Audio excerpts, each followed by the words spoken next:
This video is a fun one because you guys know how much I love doing this like quantum mechanical stuff. Man. I fucking love it so much. Dude.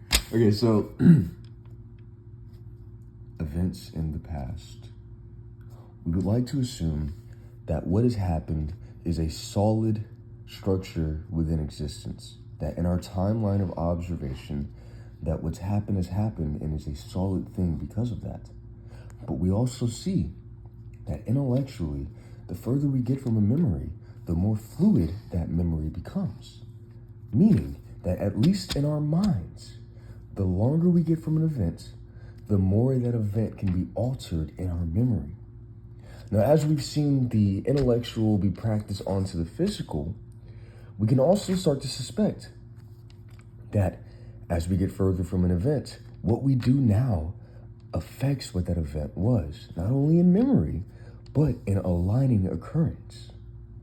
We know this because if you do something, it's done. But if you go further from it and look at it from a different perspective, what you did is a completely different thing than what you did before you had that perspective. Perspective alone changes an event. Now, what I think goes on is that things happen and they're all scattered until we act in response to them and it all connects. Now, these things exist in a state of high probability, of high difference, meaning we're all concepts trying to choose the thing that makes us all make sense right now. And so there are just options floating around. And whenever we need to do something, when enough people pick the same option, it is what physically happened in the past. But that there are different concepts floating around that everyone can lean on that will then become what physically happened in the past. My whole point being, the past exists in this state of fluidity until our actions now determine what it is, or was. No, what it is. What this means is that as something is acted on us to make us go where we are now, we are also acting on it in reverse to change what it was that was acting on us.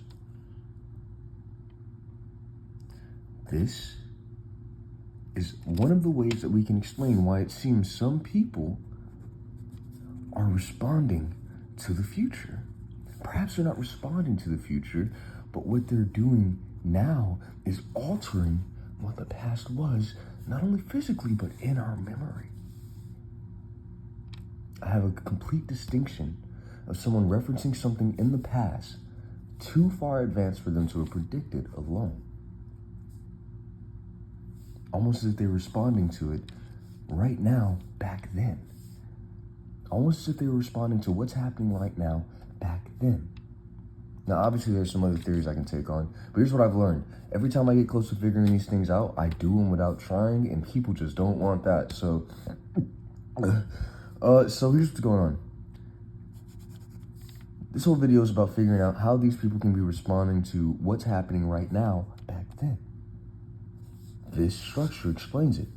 What's happening right now is not only happening right now, it's also happening back then. Because as we do right now, history is altered by our actions now.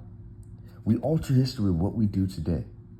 History's trajectory would be that we're all never going to get along. We're all never going to get along. But if we act today in a different way, history has changed. History now becomes, there was a time where we couldn't get along, but then the great event happened and we all got along. See what I mean? The whole trajectory of history, which is what things are at that point, is changed by our actions right now. So, as people are responding to what's happening right now, back then, we can actually assume that right now is when they're actually responding to it back then. That they're not predicting it, they're not making it. And when we apply fluidity context, fluidity hyperposition of physical memory and physical occurrence, we can say that only because you did what you did right now do you remember them responding to right now as they did then. But notice that there's always enough vagueness for you to not call a misprediction, meaning that at some point, you're also being reached into your renderability, Renderability, meaning what you can explain, what you can keep track of, it's always happening just outside that threshold. I didn't show you. What you can explain, what you can keep track of, it's always happening just right outside that threshold. And I think this is because it exists in a hyperposition so that it can change directions beyond your ability to keep up with things. Now, here is another theory. Now, this one kills people, okay? So we discussed how people are no-lining, where they're getting as close to the line as they can without crossing. Let's call it close lining. And that we respond to what's happening right now in a frame that without any logical perspective, without any historical or logical perspective, it's impossible to figure out why any of this is happening right now. Now, this is what I call a confusion, a disturbance. It sounds stupid that I'm using words you already know, but what it does is it pretty much scatters our ability to figure out what's happening by placing us in a context in which we need to explain existence from the point of view of this occurrence, which we cannot do because there are logical things that we need to know, like an Asimov. So, while we're all reacting to these small events that occur, there are people that are good at lying, people that have done those sneaks, that taught them how to observe everything and figure things out, that are actively designing those small events outside of our perspective to lead to events that they want to take place. If this happens, then they'll do this, and this will occur, so this happens. And you think that it's not possible. You don't want to accept that because it makes you afraid that you're easily manipulatable.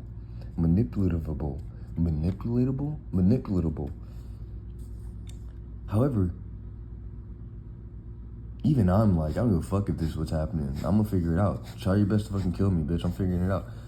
But here's what's my hand was on the thing the whole time. Okay, so while we get disturbed and scattered by these small events because we can't figure out why they're still happening, even though they're logical, there are people that are doing them with logical command, with the ability, with the effort of steering events into happening based on what's occurred now.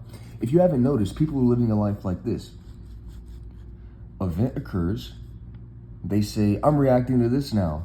They run out of fumes, they pressure until a new event occurs, and they say, I'm reacting to this now. Cycle repeat, that's the whole cycle. And the thing is, because they're only responding to things that have happened, they're not actively holding on to Nasimev or any logic that sustains existence, mainly because they'll have to deal with consequences before they get there. So, while we're all stuck discussing these small events, there are people who see these events in a large collection, a timeline that they're using to steer and put you where you want to go. Now, I shouldn't say it's people. I think that it's not people. I think it's a mass collected effort of everyone trying to control each other, manifesting as an entity that's shared between all of us to try and take each other out. There's no secret, deep organization, okay? There is, and I'm a part of it, but you can't prove that.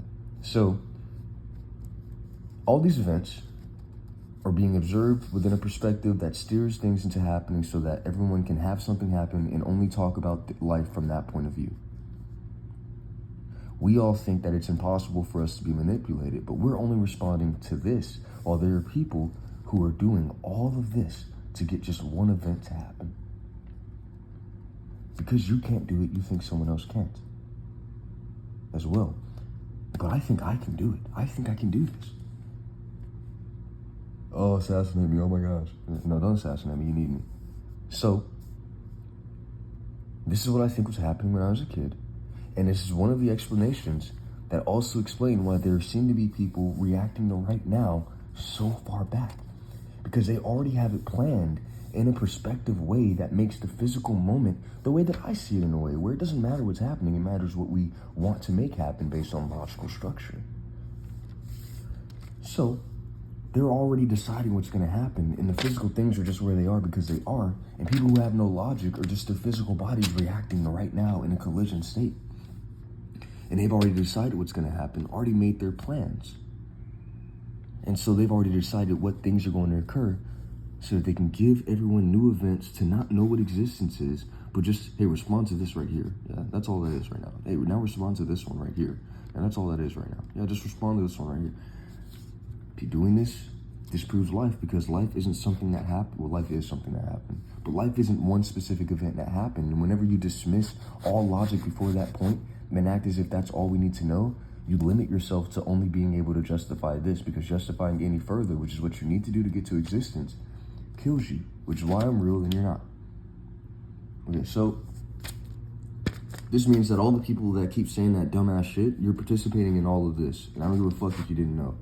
Okay? Just like you didn't give a fuck if I didn't know. But the context has changed, hasn't it? I'm not just some fucking guy that didn't know. I'm a guy that was being targeted now, huh?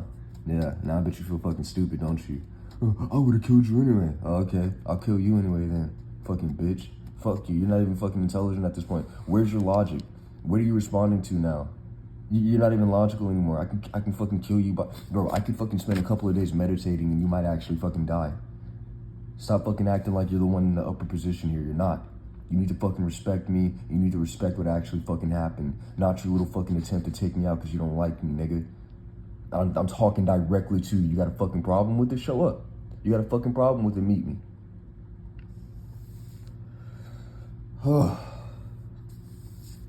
So yeah. Those are your only options. Either you were planning things so far that nothing I was doing before I knew what was going on is my fault and I get to kill you all without crying, or quantum mechanics, which just leads me to getting what I want.